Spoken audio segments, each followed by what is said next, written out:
Baik, materi kita pada hari ini adalah tentang atribusi, konsep, teori, dan aplikasi. Jadi, atribusi ini bagian dari proses persepsi sosial. Bagaimana kita akan menjelaskan, memahami orang lain, itu akan melalui proses atribusi.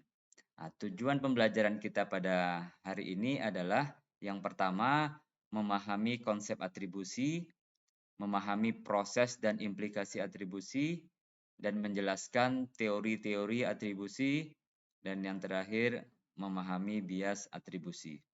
Jadi ada 4 hal ya akan kita bahas ya, secara ringkas tentang atribusi.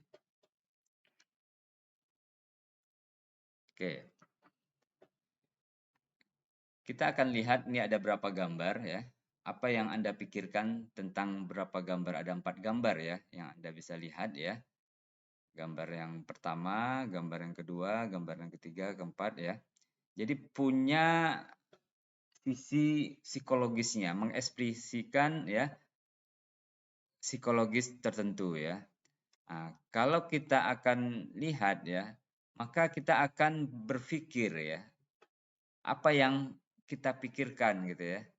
Kenapa dia marah, kenapa dia bahagia, kenapa dia pusing, kenapa dia gembira, itu semua ya pertanyaan yang ada di dalam diri kita ketika kita melihat suatu stimulus ya yang menarik perhatian kita.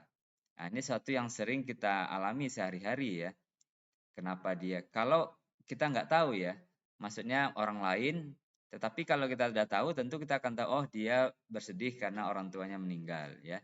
Tetapi kalau kita tidak tahu ya, kita melihat teman kita datang mungkin gembira, sedih gitu ya, tentu kita berpikir, dia sedih, bahagia, apa yang menyebabkan dia sedih dan bahagia? Nah, itu proses yang ada di dalam pikiran kita. Nah, ketika kemarin kita bahas persepsi sosial hanya melihat menilai gitu ya. Nah, tetapi tidak mencoba menggali kenapa dianya. Di dalam teori lanjutannya yaitu atribusi, kita akan menjelaskan kenapa ya individu melakukan mengalami kondisi tersebut. Nah, itulah yang dijelaskan nanti di dalam konsep atribusi. Kenapa dia bahagia, kenapa dia marah ya, kenapa dia sedih, stres dan yang lainnya. Jadi segala sesuatu fenomena maupun situasi benda, objek ya, maupun situasi individu, pengalaman itu bisa digunakan dalam konteks teori atribusi. Kita misalkan lihat ya di Pekanbaru atau di Riau ini fenomena yang hampir setiap terjadi adalah kebakaran hutan ya. Lalu kita ya berpikir di dalam pikiran kita apa penyebab kejadian tersebut? Atau yang lagi sekarang kita mengalami ya pandemi ya coronavirus ya. Nah, apa penyebab kejadian? Jadi ada terus pikiran-pikiran kita ya berusaha menjelaskan ya penyebab dari situasi fenomena tersebut ya, baik dalam bentuk fenomena ya kebakaran hutan maupun suatu kondisi psikologis tertentu gitu ya. Nah, bisa jadi timbul pertanyaan kita, misalkan kebakaran ya, apakah penyebab kebakaran ini disebabkan oleh ya manusia ya atau alam atau situasi gitu ya. Jadi kalau kita bagi ya, penyebab itu apakah disebabkan oleh manusia atau unsur alam misalkan kebakaran ya. Nah, demikian juga coronavirus, apakah ada unsur kelalaian manusia atau memang ini disebabkan oleh virus itu sendiri gitu ya. Nah, ini kan terus ya kita berpikir gitu ya. Nah, proses kita berpikir mencari penyebab itulah yang nanti dikaitkan dengan proses atribusi ya. Nah, jadi kita terus berusaha ya di dalam diri kita ketika kita mengamati peristiwa itu ya kita tidak hanya mengetahui saja tetapi kita coba memahami sumber penyebabnya apa ya. Nah, ini belum sampai kita menggali secara real ya. Nah, tetapi kita secara refleks, secara intuitif kita akan coba mencari sumber penyebabnya apa. Kalau teman kita marah, kita nggak tanya gitu ya, kenapa temannya marah. Cuma kita berpikir dulu, ini kenapa penyebab teman marah. Kemudian kita mungkin ambil risiko gitu ya, atau mengambil suatu kesimpulan, oh mungkin teman saya marah karena saya tidak membantunya. Oh, mungkin karena saya tidak meminjamkan duit ya. Nah, jadi kita punya pikiran-pikiran yang belum itu terkonfirmasi ya. Ternyata ketika kita tanya kenapa marah bukan itu ya. Nah, itulah ini ya persepsi sosial dan nanti ada atribusi ya. Oke, itu ya. Jadi kita berusaha menjelaskan segala sesuatu fenomena yang ada di sekitar kita. Secara umum ya, atribusi ini adalah merupakan salah satu cara ya untuk menjelaskan segala fenomena ya, baik bentuk perilaku maupun fenomena alam ya, situasi ya. Jadi atribusi ini ya penggunaan informasi untuk menginterpretasi dan memahami kenapa seseorang berperilaku. Ini menurut Baron dan Birne ya. Nah, jadi ini khusus pada perilaku, tetapi sebenarnya tidak hanya perilaku, kejadian apapun bisa gitu ya. Jadi menjelaskan ya, kenapa suatu perilaku itu atau fenomena terjadi berdasarkan beberapa dimensi ya. Misalkan sumber penyebab, tanggung jawab, kontrol dan yang lainnya. Jadi sumber penyebab itu ya kita menjelaskan berapa fenomena itu bisa dari sumber penyebabnya tadi ya. Apakah disebabkan oleh faktor internal, eksternal, alam, manusia gitu ya. Siapa atau responsibility, tanggung jawab. Siapa yang bertanggung jawab terhadap fenomena ini ya. Apakah fenomena ini bisa dikontrol atau tidak? Nah, itu pertanyaan-pertanyaan yang ada kaitannya di dalam atribusi. Oke, kita akan bahas selanjutnya. Ini proses atribusi ya. Antecedent ini adalah suatu kejadian yang mendahului, kemudian ini atribusi ya. Ini proses atribusi, perceive cause ya. Melihat penyebabnya apa. Antecedent ini adalah informasi, belief, motivasi. Jadi ini hal-hal yang bisa mempengaruhi atribusi ya. Kemudian konsekuensinya dari atribusi ini adalah perilaku ya, atau ya mempengaruhi emosi juga bisa ya, harapan kita. Nah, jadi itu bisa ya mempengaruhi. Kalau kita mempersepsikan, oh penyebab kebakaran hutan ini adalah disebabkan oleh manusia. Kenapa kita katakan manusia? Karena kita punya informasi, belief ya. Kenapa manusia? Karena kejadiannya terus berulang. Dari tahun ke tahun kejadiannya terus berulang gitu ya. Nah, ini mungkin manusia ini yang menyebabkan. Nah, kemudian konsekuensinya apa? Ya bisa jadi kita marah gitu, emosinya gitu ya. Mungkin behavior-nya kemudian kalau bisa jadi kita perilaku kita menarik diri ya karena mengurangi risiko kebakaran gitu ya. Nah, harapannya apa gitu ya. Nah, jadi semuanya ini punya implikasi ya. Jadi ini dinamikanya proses ya bagaimana atribusi itu terbentuk ya dari variabel-variabel atau kondisi-kondisi yang sebelumnya, kemudian atribusi dan konsekuensinya apa. Jadi penelitian atribusi sebenarnya sudah lama dilakukan ya, yang diawali oleh Heider ya. Heider tahun 1925, maka Heider ini dikenal dengan sebagai bapak atribusi ya. Atribusi menjelaskan perilaku orang lain berdasarkan informasi yang dikumpulkan. Jadi kata kuncinya adalah atribusi itu menjelaskan perilaku orang lain ataupun fenomena ya berdasarkan informasi yang kita kumpulkan ya sebelumnya gitu ya, antecedentnya gitu ya. Maka tahun 58 di dalam bukunya The Psychology of Interpersonal dia membagi atribusi itu menjadi dua, internal dan eksternal. Ini sumber penyebab ya, internal dan eksternal ya.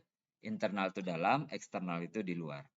Nah, kita lihat ini fotonya ya, Fritz Heider ya, The Father of Attribution ya. Ini yang mempunyai buku The Psychology of Interpersonal. Dia melihat ya internal dan eksternal. Ini yang sederhana ya. Nah, jadi dia melihat semua perilaku itu bisa dilihat dari sumber internal dan eksternal. Anda dapat ujian bagus, nah dilihatnya internalnya apa, eksternalnya apa.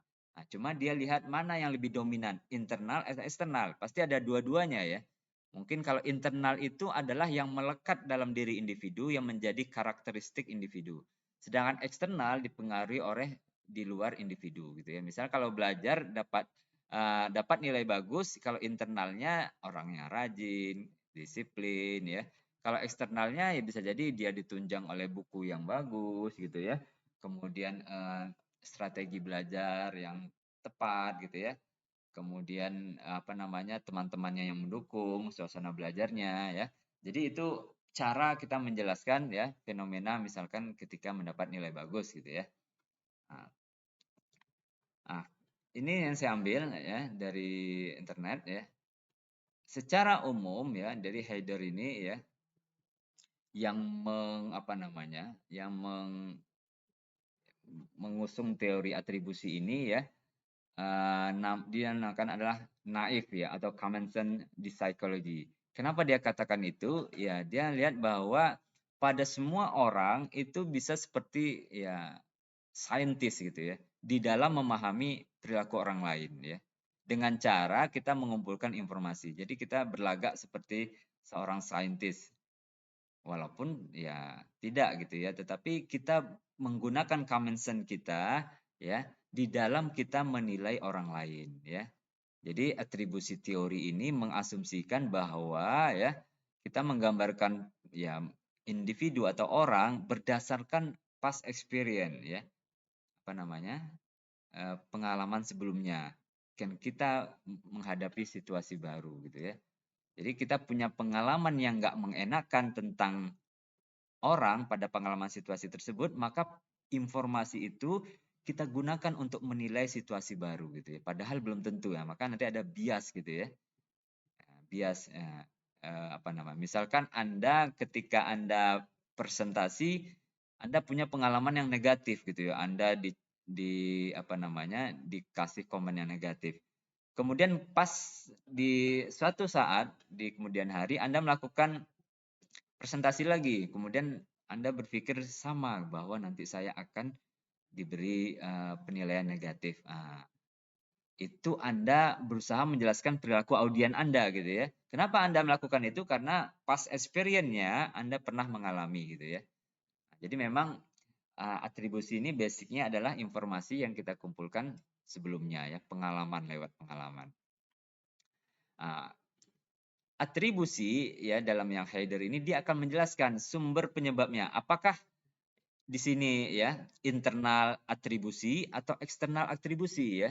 Nah, ini penjelasan internal itu ya disebabkan ya oleh individu tersebut. Contohnya kan personalitinya ya, karakternya. Artinya dia yang disposisional ini yang melekat pada diri individu. Sedangkan eksternal yang disebabkan oleh situasi atau di luar individu, maka namanya eksternal atribusi ya atau situational attribution ya. Jadi kita di dalam menilai seseorang itu akan bisa mana kita cenderung oh dia disebabkan internal atribusi artinya karena kepribadiannya, personalnya seperti itu. Atau eksternal atribusi karena dia berperilaku ya karena disebabkan oleh situasi atau faktor di luar dirinya ya. Jadi itu ya kata kunci daripada atribusi ini ya, menjelaskan sebab daripada perilaku atau fenomena tertentu. Secara umum ya, teori atribusi ini ada banyak ya. Ada correspondent inference theory, covariance theory, dual process model. Nah, tapi tidak akan bahas secara detail semuanya ya. Nah, tapi kita akan jelas secara umum saja ya. Jadi atribusi teori ini akan menjelaskan penyebab dari perilaku atau kejadian tertentu gitu ya. Apakah disebabkan oleh situasi atau personal? Apakah disebabkan sumber internal atau eksternal? Nah, teori yang pertama ya, correspondent inferential ini ya, Jones dan Davis ya. Teori ini menggambarkan ya bagaimana kita menggunakan perilaku orang lain sebagai dasar untuk menyimpulkan disposisinya yang stabil dan menetap. Ya, kita cenderung ya memahami perilaku orang lain itu sebagai suatu yang dasar yang stabil dan menetap. Artinya yang melekat pada dirinya. Ini yang teori yang sederhana. Inferensial itu pengambilan kesimpulan ya. Misalkan teman kita lihat suka apa namanya terlambat gitu ya. Maka teori ini mengatakan bahwa wah orangnya itu ya memang mempunyai karakter yang suka terlambat. Stabil itu menetap itu suatu yang inherent, yang menetap bahwa dia tuh orangnya suka terlambat. Kenapa kita menilai itu? Karena kita menggunakan perilaku orang ya, perilaku orang tersebut ya. jadi seperti itu. Jadi ini yang sederhana sekali ya. Kita membuat korespondensi inferensial ya. Jadi apalagi kalau kita nggak suka ke orang itu ya. Nah, itu akan nambah lagi gitu ya. Nah, ini teori sederhananya ya. Oke, itu ya inferensial. Menggunakan perilaku yang nampak untuk menyimpulkan karakteristik yang menetap yang stabil pada orang tersebut. Ya, ya. Contoh misalkan ya, suatu ketika Anda melihat orang yang dengan kecepatan tinggi, penuh risiko dan membuat orang lain takut. Apa kesimpulan Anda orang tersebut? Ya, mungkin dalam pikiran kita agresif, ceroboh dan yang lainnya.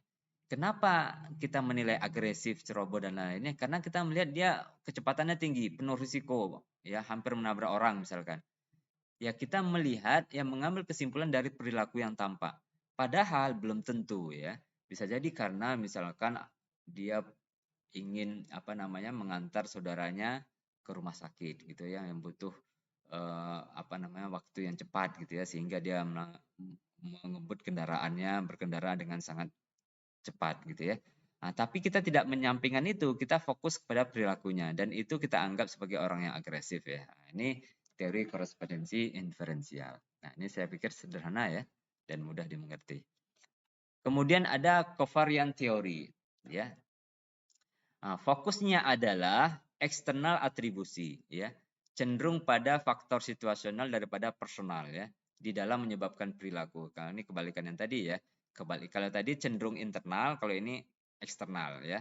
Jadi covariant principle itu situasi itu terdiri dari orang, objek dan kejadian ya yang mempengaruhi penilaian. Nah, ini yang terkenal di dalam teori kovarian ini adalah teori atribusi dari Kelly. Nah, ini agak sedikit ada tahapannya ya di dalam kita menilai orang ini atribusinya internal atau eksternal. Itu ada prosesnya. Ada orang, ada objek, ada kejadian ya. Nah, sekarang kita lihat apa prinsip dari teori atribusi Kelly ini ya. Teori causal Kelly ya. Teori ini fokusnya apakah perilaku seseorang bersumber dari internal dan eksternal. Jadi ketika kita menilai bahwa ini internal atau eksternal, itu ada prosesnya. Nah, dia mengajukan ada 3 hal ya. Yang pertama konsensus, yang kedua konsistensi, dan yang ketiga distensi ya, keunikan ya. Ini 3 menurut Kelly ya. Kalau sedangkan dimensi atribusi kausal ini sebenarnya ada banyak ya, internal, eksternal, stabil, tidak stabil, dapat dikendalikan, tidak dapat dikendalikan, prediktif, unprediktif gitu ya. Tapi Kelly mengajukan usulan kalau kita menggunakan atau menilai apakah perilaku orang lain itu disebabkan internal atau eksternal, kita menggunakan 3 ini ya, konsensus, konsistensi, dan distingsi. Nah, sekarang kita coba lihat dengan contoh ya biar mudah dimengerti. Konsensus itu adalah singkatan KS ya. Derajat kesamaan reaksi orang terhadap stimulus atau peristiwa tertentu dengan orang yang kita observasi. Ya, jadi ini kesamaan reaksi orang terhadap stimulus atau peristiwa tertentu dengan orang yang kita observasi. Jadi konsensus itu kita mengamati orang lain, kemudian target yang kita amati itu bagaimana gitu ya. Sama apa tidak gitu ya. Nah, nanti kita lihat dengan contoh. Kalau konsistensi, derajat kesamaan reaksi terhadap stimulus dalam waktu berbeda. Jadi dia perilaku seperti ini bagaimana dalam situasi yang lain, dalam kondisi yang sama. Kalau distingsi, keunikan, derajat perbedaan reaksi seseorang terhadap berbagai stimulus di kondisi yang berbeda. Ini tidak hanya satu stimulus ya, tetapi dengan berbagai stimulus dengan kondisi berbeda ya. Umumnya faktor atribusi internal itu bila konsensus dan distingsinya rendah. Kemudian konsistensinya tinggi. Kalau eksternal umumnya konsensus ya, kemudian konsistensi dan distingsinya tinggi. Tapi bisa juga kombinasi ini terlalu banyak faktor ya. Jadi ini 3 ini yang kita harus pahami ya. Biar lebih mudah kita akan berikan contohnya ya. Baik, ya, ini contohnya ya.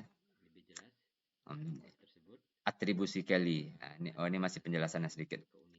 Ya, ini juga coba kita ulang lagi ya. keunikan ya, distingsi tadi ya. Apakah orang ini berperilaku dengan cara yang sama dalam situasi yang berbeda? Ini bahasa yang lain intinya sama ya. Kalau iya, berarti distingsinya rendah. Kalau tidak, distingsinya tinggi ya. Jadi kalau apakah dia berperilaku dengan cara yang sama dalam situasi yang berbeda? Kalau iya, rendah dia. Kalau tidak, tinggi. Konsistensi. Apakah orang ini berperilaku dengan cara yang sama pada lain waktu ya? Lain waktu ya. Kalau iya, berarti konsistensinya rendah ya. Kalau tidak, konsistensinya tinggi. Ya. Konsensus, apakah orang lain, jadi bukan dia ya, orang lain berperilaku dengan cara yang sama? Kalau iya, konsensusnya rendah. Kalau tidak, konsensusnya tinggi ya. Maka yang di atas ini ya, ini ya atribusi internal. Kalau yang di bawah ini atribusi eksternal. Walaupun tidak ini ya, tidak bisa saja keunikannya ini rendah atau tinggi, yang lain ini bisa jadi atribusi internal gitu ya. Jadi saya ulangi lagi, keunikan ini adalah ya, apakah orang ini berperilaku dengan cara yang sama dalam situasi berbeda ya. Konsistensi ini kesamaan dia, apakah dia berperilaku sama dengan ya waktu yang berbeda gitu ya. Sedangkan konsensus ini orang lain sama nggak responnya dengan dia ya. Kalau sama berarti ya konsensusnya rendah gitu ya. Kalau tidak tinggi. Oke, sekarang kita kasih contoh ya. Contoh, si A datang terlambat ke kelas ya. Kemudian tidak ada konsensusnya ya. Nah, di sini konsensus ya.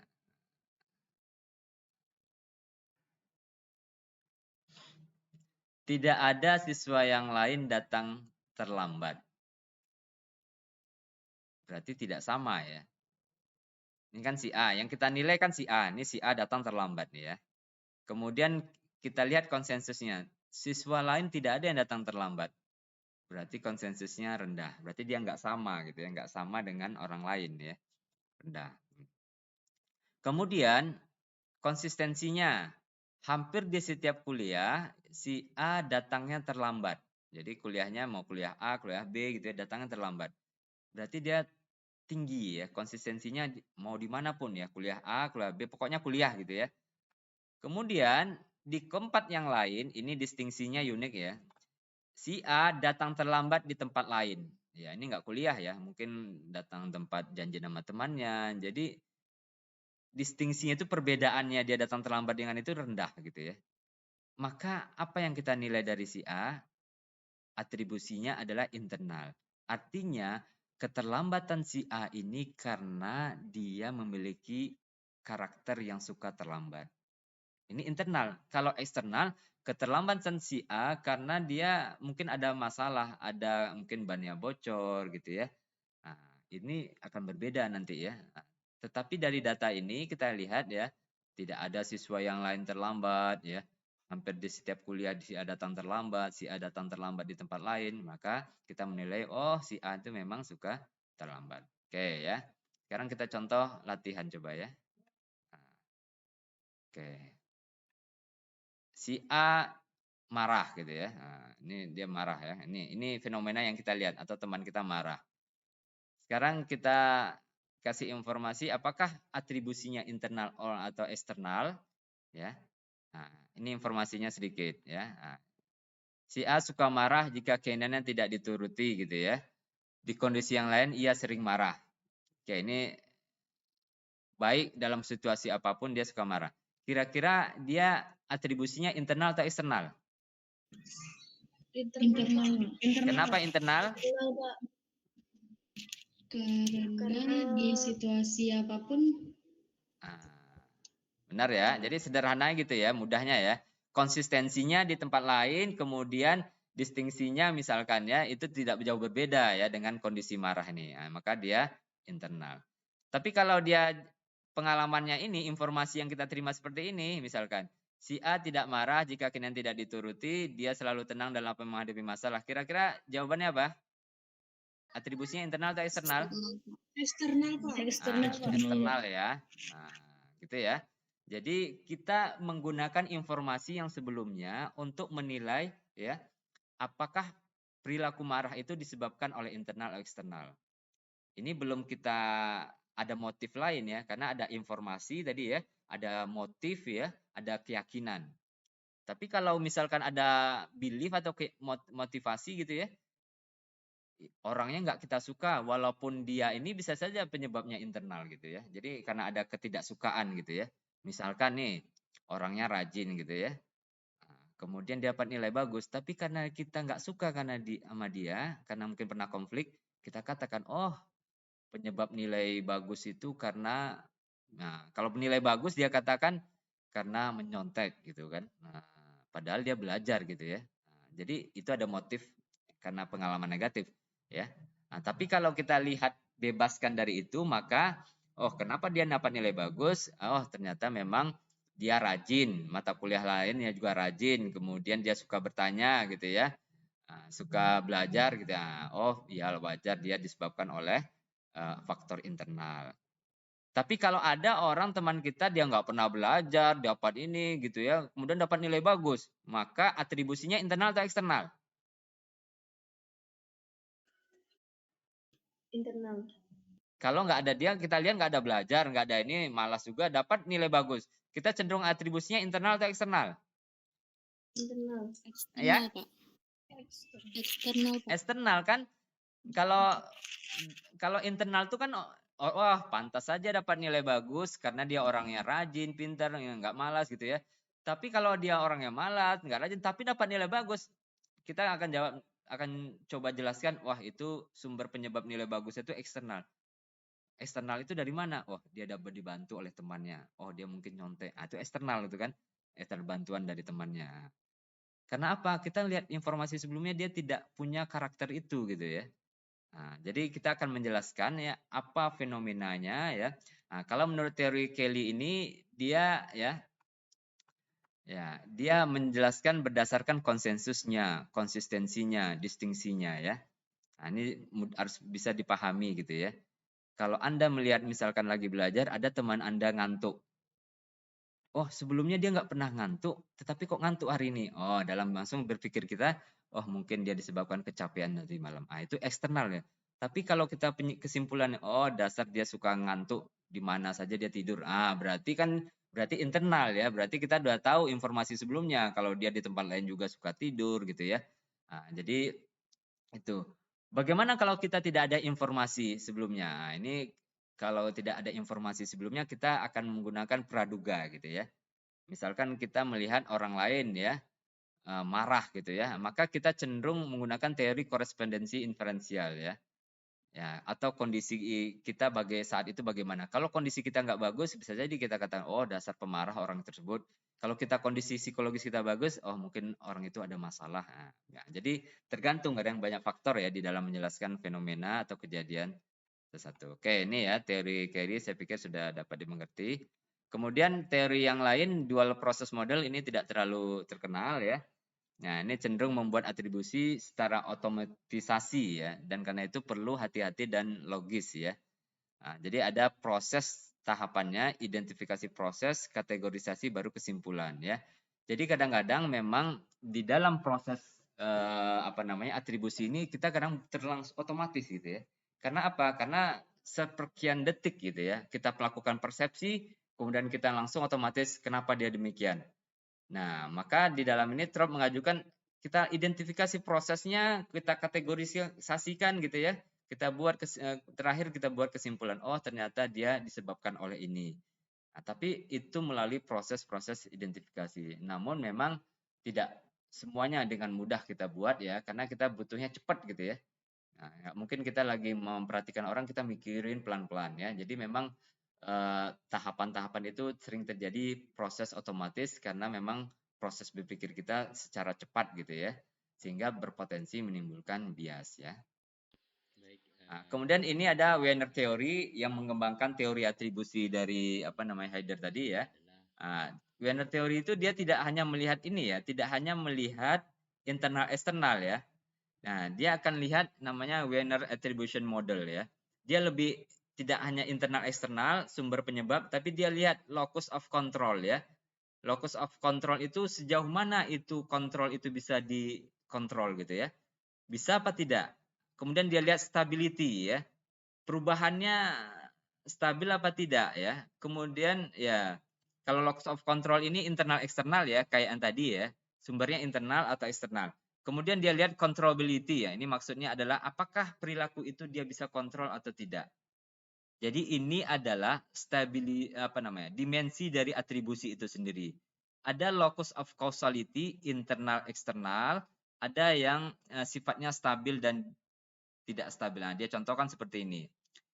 Ability itu adalah kemampuan, IQ misalkan. Itu sifatnya internal dan sifatnya stabil ya. Kalau IQ kan sifatnya stabil yang melekat ya. Perubahannya lambat artinya ya. Tapi kalau dia jawab task difficulty, kesulitan itu adalah eksternal ya. Dan ya, kenapa eksternal? Ini tergantung daripada kemampuan orang ya. Tugas itu sendiri. Kemudian yang internal lagi ada effort, usaha ya. Kemudian yang eksternal lain ada yang tidak stabil ya. Ada luck ya, keberuntungan. Oke, sekarang locus of control ini internal eksternal sudah kita jelaskan tadi ya, sama ya penyebabnya dari dalam diri atau dari luar. Stabil atau tidak stabil ini adalah kita lihat karakternya. Misalkan di sini kenapa dia katakan ability sama effort ini stabil? Karena sifatnya internal. IQ misalkan ya, itu cenderung tidak berubah. Kepribadian cenderung perubahannya lambat gitu ya. Maka dia katakan stabil atau tidak stabil. Kemudian kalau controllability, apakah suatu penyebab itu disebabkan oleh ya suatu yang bisa dikontrol atau tidak? Sekarang kalau kita tanya gini ya, kebakaran hutan itu bisa dikontrol atau tidak? Bisa. Bisa. Oke ya. Kalau bisa, maka seharusnya tidak terjadi ya berlarut-larut misalkan kebakaran hutan yang akan menyebabkan kabut gitu ya. Nah, sekarang katanya, keberuntungan itu bisa dikontrol apa tidak? Tidak. Tidak ya. Tidak. Nah, enggak ya. Hujan bisa dikontrol apa tidak? Tidak. Tidak ya. Nah, jadi itu sesuatu yang di luar kontrol kita. Oke, sekarang kalau saya tanya, ada teman Anda melakukan dengan sengaja suatu perbuatan yang harusnya dia bisa kontrol, Anda marah apa enggak? Iya. Marah kan? Sesuatu yang dia kontrol bisa, kemudian dia lakukan. Dan Anda akan marah, karena harusnya perbuatan itu Anda kontrol dan Anda tidak lakukan. Tetapi ada teman Anda yang mungkin dia tidak bisa, misalkan Anda tepat janjian jam 2. Yang satu sengaja terlambat gitu ya. Kenapa terlambat? Malas ya, santai-santai. Oh, Anda akan marah. Tapi teman yang lain, kenapa Anda terlambat? Harusnya jam 2 datang, ban saya bocor. Nah, itu kan sesuatu unlucky gitu ya. Tidak bisa dikontrol. Kira-kira Anda lebih mudah menerimanya ya dibandingkan yang kasus pertama gitu ya. Nah, jadi atribusi itu berpengaruh seperti itu ya. Dia akan melihat lebih detail ya, kontrol. Apakah kontrol itu bisa dilakukan atau tidak? Kalau bisa, maka kita cenderung ya menilai sesuatu itu bisa dimaklumi gitu ya. Oke, itu ya. Oke, nanti kita bisa lihat nih contohnya. Oke, ini contoh Venner model juga ya. Yang tadi juga mungkin dengan gambar agak lebih jelas gitu ya. Internal itu ada ability yang stabil, yang unstable itu effort. Effort ini kan bisa naik turun ya. Saya mau usaha, kalau saya mau sukses kita usahanya lebih, tapi bisa juga tidak. Nah, kalau eksternalnya yang stabil, eksternalnya ya ini kesulitan ya tugasnya ya. Kemudian yang unstabilnya luck ya, ketidakberuntungan. Nah, ini pembagian dari Venus model ya dalam melihat ya apakah suatu itu causality atau stability ya dilihat dari categories of atribusinya. Sekarang kita lihat contohnya ya. Contohnya atribusi dan kontrol ya. Apa efeknya ya? Kaitannya atribusi dan kontrol. Student A fail exam ya, gagal ujiannya. Apakah sesuatu yang bisa dikontrol? Yes, ya. Dia tidak belajar. Seharusnya kan usaha belajar itu kan bisa dikontrol ya. Ya udah, kita kan bisa belajar rajin gitu ya, tapi dia nggak lakukan gitu ya, maka dia nggak belajar ya. Maka si dosen marah, maka dia akan membeli nilai yang jelek gitu ya. Tapi dengan situasi yang sama, student B, dia gagal ujian, dia sakit. Apakah bisa dikontrol apa enggak sakit nih? Tidak. Tidak kan ya, no ya. Maka dosennya akan kasihan ya. Maka dia akan berikan ujian ulang. Nah, itu implikasinya berbeda ya. Kalau kita melihat apakah suatu kejadian itu bisa dia kontrol atau tidak. Ya tadi ya, ban bocor tadi gitu ya. Pak, kenapa kamu datang terlambat? Saya begadang tadi malam. Oh, tentu gue dosennya marah gitu ya. Pak, kenapa datang terlambat? Iya, saya telat, Pak. Tadi malam saya tidur larut mengerjakan tugas. Ya, itu masih memaklumi gitu ya. Nah, jadi sesuatu yang bisa dia kontrol tetapi dia tidak lakukan, maka akan berefek ya negatif ya. Nah, kayak di sini marah ya. Kayak itu ya, atribusi dan kontrol ya. Nah, kemudian teori atribusi yang lain ya, yang mungkin ada kaitannya juga ya, tapi tidak terlalu ini. Ada istilahnya augmenting, ada juga istilahnya discounting ya. Augmenting ini kecenderungan untuk menganggap suatu faktor bertambah penting karena perilaku tetap ya terjadi meski ada faktor penghambat. Ya, ini ada jadi penambahan. Discounting kebalikannya ya. Menganggap suatu faktor itu menyebab berkurang karena ada faktor penyebab yang lain. Nah, ini kita akan kasih contoh ya. Nah, misalkan begini. Seorang guru dia tidak pernah atau terkenal dengan pelit memberi pujian, tetapi suatu ketika dia beri pujian kepada muridnya, ya, maka terjadi augmenting. Kenapa dia terjadi augmenting? Ya penambahan. Karena selama ini dia kasih pujian, maka dia katakan, oh si A dapat pujian dari gurunya, berarti si A hebat. Karena selama ini guru nggak pernah ngasih pujian misalkan, itu augmenting. Atau ada wanita yang sukses ya, di karir militernya atau usaha gitu ya. Kalau laki-laki kan sudah biasa misalnya. Kalau wanita sukses maka ini akan dinilai lebih berhasil daripada laki-laki. Karena dia tidak ada atau jarang orang yang bisa seperti itu gitu ya. Nah, jadi itu ada augmenting penambahan ya. Nah, sebaliknya ya ini apa namanya dinamika psikologisnya ya. Jadi apa faktor memfasilitasi terjadi satu perilaku terjadi, kemudian kita beri bobot itu penting ya. Kemudian kita memfasilitasi apakah itu penting terjadi augmenting gitu ya. Jadi ini kita melihat situasi ya. Situasi itu memfasilitasi apakah terjadi augmenting apa tidak. Kalau sesuatu yang jarang terjadi kemudian dilakukan berarti kita menilai sesuatu itu ada penambahan bobot ya. Kemudian yang berikutnya discounting ini kebalikannya. Misalkan ya, teman Anda baik, kemudian menraktir Anda, kemudian setelah makan dia mengatakan, mau nggak Anda mengerjakan proposal atau mengerjakan tugas saya? Kan ujungnya nggak enak ya. Ujungnya nggak enak. Awalnya bagus, Anda menilainya sahabat yang bagus, tapi akhirnya Anda disuruh minta ngerjakan. Dan Anda merasa nggak enak karena sudah ditraktir gitu ya. Akhirnya didiskon ya, artinya dikurangi ya kebaikan saudara Anda itu karena ada perilaku yang karena itu dia yang menilai wah mungkin hanya dimanfaatin atau hanya maunya ada maunya gitu ya. Oke, itu discounting ya. Discounting ya. Jadi prosesnya itu tergantung pada situasi ya. Penyebab perilaku itu sendiri baik 1, 2, 3 kemudian terjadilah discounting. Discounting dia menilai bahwa perilaku ini akan berkurang ya karena disebabkan oleh situasi yang terakhir. Nah, tadi contohnya ya. Baik, yang terakhir bicara tentang bias atribusi ya. Jadi bias atribusi ini adalah kesalahan di dalam atribusi. Yang pertama ada bias korespondensi atau kesalahan atribusi fundamental. Yaitu kecenderungan untuk menjelaskan perilaku orang lain disebabkan oleh disposisinya itu faktor personal.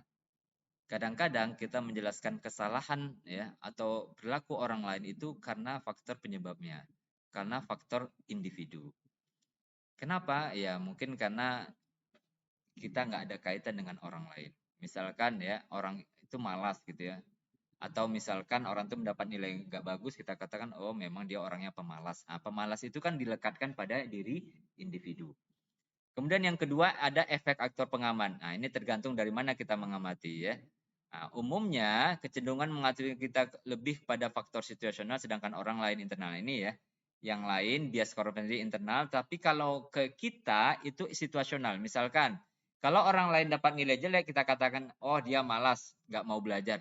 Tapi pas diri kita dapat nilai jelek, kita katakan atribusinya situasional. Oh, saya dapat nilai jelek karena tadi malam saya ketiduran, oh tadi malam mati lampu karena ini.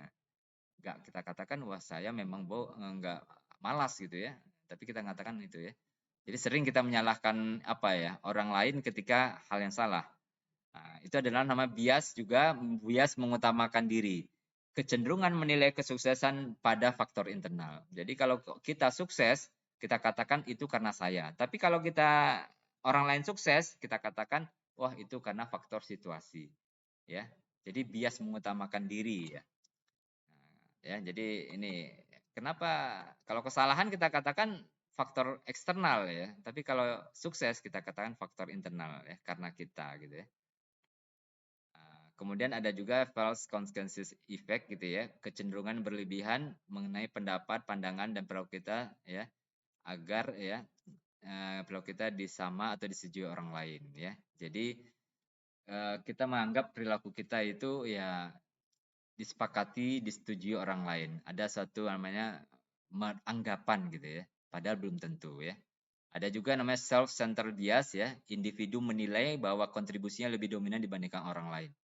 Ya, ketika tugas kelompok dia dapat nilai bagus yang katakan, wah saya lebih berkontribusi ya daripada yang lain ya di dalam mengerjakan ini. Atau yang terakhir blaming the victim ya kecenderungan untuk menyalahkan korban atas perbuatannya. Jadi memang ya kadang-kadang kita ada orang yang misalkan kejatuh gitu ya.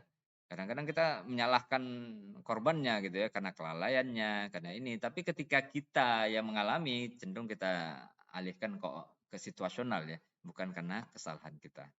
Oke. Oke, ini ya contoh-contoh ya bias atribusi gitu ya. Nah, ini contohnya ya. Dispositional ini ya personal ya. Nah, ini nilai ujiannya ya dia katakan ya malas gitu ya. Tapi kalau situasional ya karena dia katakan mungkin ya masalah keluarga gitu ya. Nah, jadi tergantung kita lihatnya seperti apa gitu ya, faktornya seperti apa ya. Nah, kalau kita memahami ya disposisional kita katakan wah orangnya malas gitu ya, anaknya malas. Tapi kalau kita melihatnya atribusinya situasional ya mungkin karena dia ada masalah keluarga gitu ya. Oke. Ya, saya pikir itu ya. Ini latihan saja, ya jelaskan penggunaan konsep atribusi dalam penjelasan kasus COVID ya. Jelaskan konsep atribusi Kelly dengan atribusi eksternal dengan contohnya. Ini contoh-contoh latihannya saja. Baik, saya pikir itu ya penjelasan tentang atribusi, teori dan aplikasinya. Silakan kalau ada yang bertanya silakan.